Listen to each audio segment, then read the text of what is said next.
U.S. condemns Chinese regime eroding the rule of law, undermining Hong Kong's courts.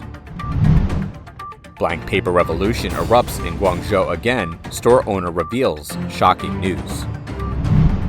China's military buildup, PLA relaxes physical rules for non-combat, high-tech troops. Wildfires occur in many places in Liaoning and spread to villages.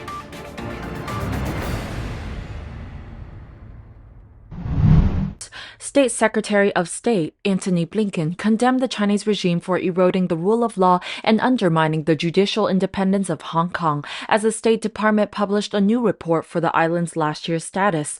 In the statement, Blinken said that the People's Republic of China continues to erode Hong Kong's judicial independence and the rule of law. This past year, PRC and Hong Kong authorities have further criminalized dissent, undermining the human rights and fundamental freedoms of people in Hong Kong and dismantling the city's promised autonomy. The report criticized Hong Kong's leadership for their ongoing crackdown on civil society, media, and opposing voices. The 2023 Hong Kong Policy Act report on March 31st highlights that the Chinese regime denies the role of Hong Kong's people, unprecedentedly permitting only one candidate to run for Hong Kong chief executive. The report noted that under the supervision of the Chinese Communist Party, Hong Kong authorities continue to use the national security law that the central government imposed on Hong Kong in June 2020 to further erode the rule of law in Hong Kong and the human rights and fundamental freedoms of people in Hong Kong. The Hong Kong government has persisted in enforcing the national security law, using the sedition law to silence and jail critics. Over 1,200 people have allegedly been detained for their political views, many of whom are still being held in pretrial detention. According to Bloomberg, legal experts have criticized the national security law. It includes a provision that allows Hong Kong's leader to handpick judges who hear national security-related cases. Hong Kong's leader can also remove them if the judge makes any statement or behaves in any manner endangering national security. Hong Kong once appealed to global business and used to be considered an Asian financial center. Adding to its appeal was the historic reputation of the city's independent judicial system. The system was significantly different from courts in mainland China that were totally controlled by the CCP.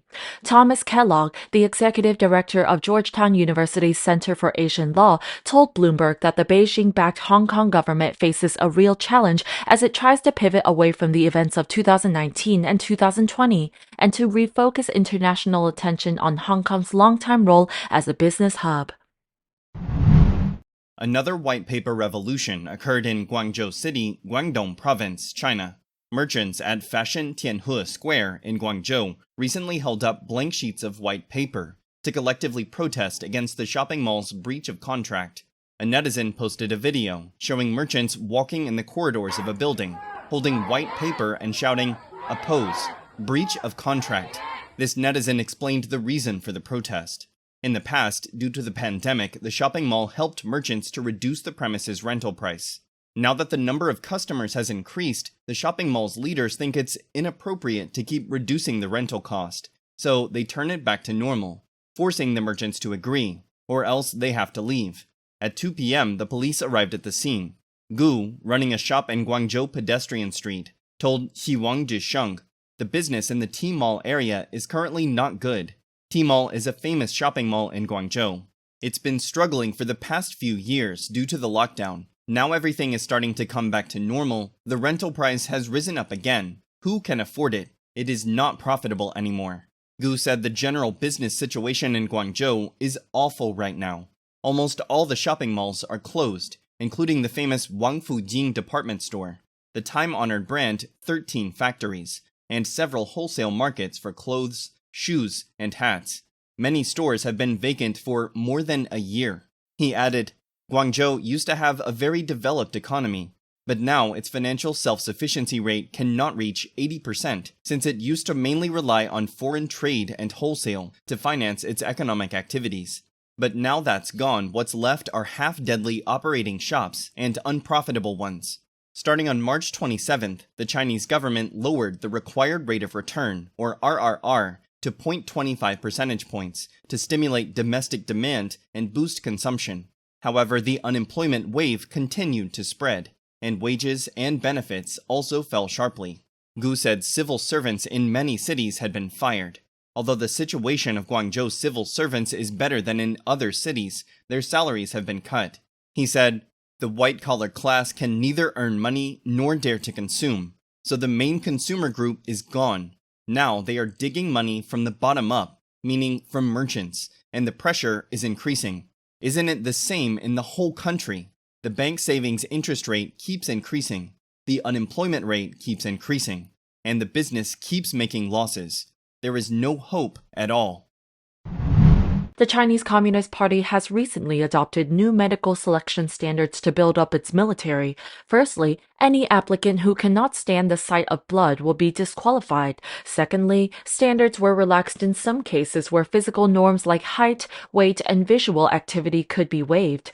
Notably, for the personnel regarded by officers to be urgently needed for war preparations or non-combat workers of high level and special professional talents. According to the South China Morning Post, the new selection standards now allow candidates with minimally invasive operations such as gallstone removal to join the army. According to the Chinese Defense Ministry, China's People's Liberation Army had to customize the physical and mental requirements due to the addition of new combat forces and the effort to acquire professional and technological personnel. The updated materials optimize the standards for administrators and technical experts, and general rules for non-combatants based on age, gender, and job type were also slightly eased. The updated standards are released as the PLA intensifies its efforts to modernize by 2035 and develop a world-class military power by 2049. Mountain flames erupted on April 2nd in Liaoning province's Benxi City and Fushuan City, prompting a hurried evacuation of the villagers. According to official Chinese mainland news, Xiwen Town, Fushuan City, Liaoning province experienced a forest fire at noon on April 2nd. More than 10 kilometers away, the fire's dense smoke and flames could be easily seen.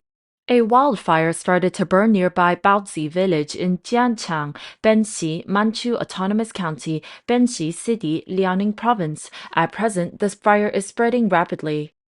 According to the report, the wildfire in Liaoning Province's Benxi City grew due to strong winds that has since extended to the nearby Shanchangzha village and alkali factory ditch. In addition, some inhabitants started to move as a fire started in the mountain behind the village. In a short period, mainland China has experienced many strange phenomena. Many Chinese media reported on March 28 that a person in Changde County, Hebei, witnessed two bright lights flashing across the sky in the early morning. Thick, dense sandstorms hit many parts of northern China. Severe sandstorms also occurred in Inner Mongolia, Jilin, Liaoning, Hebei, Henan, and many other regions. The sand and dust have reportedly affected 1/3 of China's population.